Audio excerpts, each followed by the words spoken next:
क्या महाराष्ट्र में भी ईश निंदा का कानून आ सकता है और समाजवादी पार्टी का महाविकास आघाड़ी में क्या फ्यूचर, इस पर बात करने के लिए समाजवादी पार्टी के एमएलए रईस शेख हमारे साथ जुड़ रहे हैं। आपके हाथ में जो है एक प्राइवेट बिल है जो आज आपने महाराष्ट्र की असेंबली में मूव किया है, जिसमें आप ये कह रहे हैं कि जो भी व्यक्ति जिनकी सम्मान किया जाता है, जिनकी पूजा की जाती है, उनके खिलाफ अपशब्द इस्तेमाल करे जाने पर सख्त से सख्त कानून में तहत आप कह सकते हैं सजा होनी चाहिए। ऐसे ही मांगे हम पहले पाकिस्तान में होते हुए देखते थे। आपको लगता है कि ऐसे कानून की जरूरत अब इंडिया में भी है, महाराष्ट्र में भी है? देखिए, सबसे पहली बात तो मैं दूसरी बार चुन के आया हूं और सभी समाजों ने मुझे समर्थन दिया है। भिवंडी ईस्ट की जनता ने मुझे चुनाव जिताया। तब मैंने एक वादा किया था कि जिस तरह से महाराष्ट्र में और देश में नफरत फैल रही है, जिस तरह से नासिक में प्रॉफिट मोहम्मद के बारे में अपशब्द कहे गए, मैं शपथ लेते ही सबसे पहले एक प्राइवेट मेंबर बिल लाऊंगा जो Maharashtra defamation of revered leaders and iconic figures prevention and punishment act है। कॉन्स्टिट्यूशन हम सबको आज़ादी देता है, हम जो चाहे बोले, लेकिन साथ में कॉन्स्टिट्यूशन जो है हमको ये भी कहता है कि आपकी जवाबदारी भी है। और जिस तरह से नासिक हो या फिर नितेश राणे जी जिस तरह से बयान करते हैं कि मस्जिदों से खींच के मारेंगे, या जिस तरह से सोशल मीडिया पे अधार्मिक लोग देवी देवताओं के बारे में जिस तरह से भाषा का प्रयोग करते हैं, या हमारे जो महापुरुष है, महाराष्ट्र प्रोग्रेसिव स्टेट है, शाहू फुले अंबेडकर के विचारधारा का स्टेट है, जिस तरह से हमारे महापुरुषों के बारे में, देश के नेताओं के बारे में, बाबा साहब के बारे में कहा जाता है, मैं चाहता हूं उस पर अंकुश लगे। ये बिल प्रोग्रेसिव है, इसको आप पाकिस्तान से मत कंपेयर कीजिए। महाराष्ट्र प्रोग्रेसिव स्टेट है, प्रोग्रेसिव स्टेट में जब लॉ एंड ऑर्डर के अच्छे कानून आते हैं, जब लॉ एंड ऑर्डर की स्थिति अच्छी होती है, जब प्रोग्रेसिव आइडियोलॉजी आगे आती है, तब जीडीपी बढ़ता है, तब रोजगार आता है, जब जाके फॉरेन इन्वेस्टर्स आते हैं।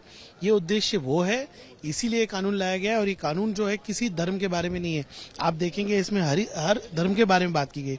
सबसे मूल मुद्दा है जो डेफेमेशन के लिए जो है भारतीय न्याय संहिता के अंदर कानून है, वो इनसफिशिएंट है। आप कुछ भी बोल देते हो, एफआईआर होती है, बरसों बरस कोई कार्रवाई नहीं होती। हम चाहते हैं टाइम बाउंड मैनर में उसके एविडेंस कलेक्ट हो, चार्जशीट हो, सजा हो।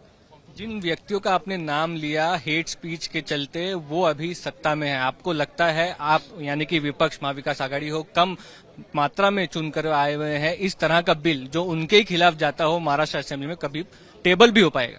देखिए, हेट स्पीच एक समाज की बीमारी बन गई है और महायुति की सरकार अगर जो कहती है उस पर खड़े रहती है, वो कहती है कि हमको सभी समाजों को लेकर चलना है, वो कहती है कि हम कायदा सुव्यवस्था अच्छा चाहते हैं, वो चाहते हैं कि इकोनॉमी आगे बढ़े। उन सब चीजों को देखते हुए मुझे उम्मीद है कि हमारा बिल चलो विड्रॉ कर लेंगे, हम सरकार की तरफ से बिल आए ना। और ये किसी बीजेपी के लोगों के लिए नहीं है, समाजवादी के लोग भी हो, कोई भी हो, किसी जात धर्म पक्ष का आदमी हो, अगर महाराष्ट्र के अंदर कायदा सुव्यवस्था को खराब करने के लिए कोई वक्तव्य करता है, उस पर अंकुश लगाना है।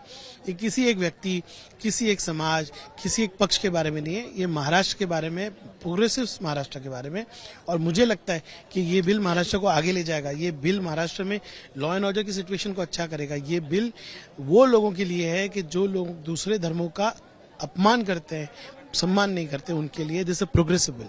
महाराष्ट्र की राजनीति पर बात करते हुए समाजवादी ने कल एक स्टैंड लिया था कि जिस तरह से बाबरी मस्जिद को गिराने को अप्रिशिएट किया गया शिवसेना यूबीटी के नेताओं की तरफ से, वो गलत है, वो एमवीए से बाहर आ सकते हैं। आज आदित्य ठाकरे हो, नाना पटेल हो, सबने, कांग्रेस शिवसेना ने साथ में आकर समाजवादी को कहा है कि वो बीजेपी की बी टीम है। इसको कैसे दें? जब लोकसभा में हम आपके लिए मशाल के लिए वोट मांग रहे थे तो क्या हम बी टीम नहीं थे? जब हम विधानसभा में आपके लिए वीडियोस रिलीज कर रहे थे, बाइकला में आपके लिए वोट मांग रहे थे, हम बी टीम नहीं थे? आज चुनाव हो गए, सभी समाजों का आपको वोट मिल गया, अब आपको एक अलग रास्ते पे जाना है, तो आप समाजवादी को गाली दे रहे हैं। आप तथ्यों पे आइए ना, आप बड़े नेता हो, आपको महाराष्ट्र का फ्यूचर मानता है, आपको इस तरह के वक्तव्य नहीं करना चाहिए। इंडिया अलायंस में समाजवादी थी, है, रहेगी। जितने बड़े चुनाव हैं जहां पे हमको बीजेपी को हराना है, हम साथ में हैं। अब छोटे चुनाव हैं, लोकल बॉडीज चुनाव में साथ में, चुनाव में हो सकता है कि हम कहीं रहें, कहीं नहीं रहे, लेकिन उद्देश्य बीजेपी को हराना है। और जब जो बीजेपी को हराने के लिए खड़ा होगा, समाजवादी पार्टी उसके साथ होगी। ये थे रईस शेख, जिनका कहना है कि वो अभी भी एक तरह से बीजेपी विरोधी पार्टियों को समर्थन देंगे, लेकिन उसके साथ ही साथ एक ऐसे लॉ की मांग की गई है जो देवी देवता हैं उनका अपमान किया जाए, उस पर कड़े से कड़े कार्रवाई हो। कैमरा पर्सन सचिन सावंत के साथ मुस्तफा शेख, आज तक।